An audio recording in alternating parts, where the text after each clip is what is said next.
ধন্যবাদ পাওয়ার যোগ্য এবং আমি আশা করি পবিত্র মাহে রমজান উপলক্ষে কাতারে বসবাসরত প্রবাসী বাংলাদেশিদের সম্মানে দোয়া ও ইফতার মাহফিলের আয়োজন করেছে সন্দ্বীপ অ্যাসোসিয়েশন কাতার। রাজধানী দোহায় আয়োজিত এ অনুষ্ঠানে সভাপতিত্ব করেন সংগঠনের সভাপতি রফিকুল ইসলাম হেলাল। সার্বিক তত্ত্বাবধানে ছিলেন সাধারণ সম্পাদক মোহাম্মদ আলাউদ্দিন। অনুষ্ঠানের যৌথ সঞ্চালনা করেন যুগ্ম সাধারণ সম্পাদক আক্তার হোসেন ও আকবর হোসেন বাচ্চু। অনুষ্ঠানে প্রধান অতিথি হিসেবে উপস্থিত ছিলেন কাতারে নিযুক্ত বাংলাদেশের রাষ্ট্রদূত নজরুল ইসলাম। বক্তারা বলেন, সন্দ্বীপের ৩,০০০ বছরের ঐতিহ্য রয়েছে। সাম্প্রতিক সময়ে জাতীয় গ্রিডের বিদ্যুৎ সরবরাহ ও সীতাকুণ্ড সন্দ্বীপ ফেরি সার্ভিস চালুর জন্য সংশ্লিষ্টদের প্রতি কৃতজ্ঞতা জানান তারা।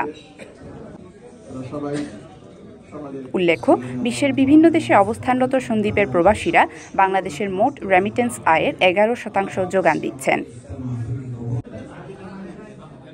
Desk report, CTG news, Chittagong.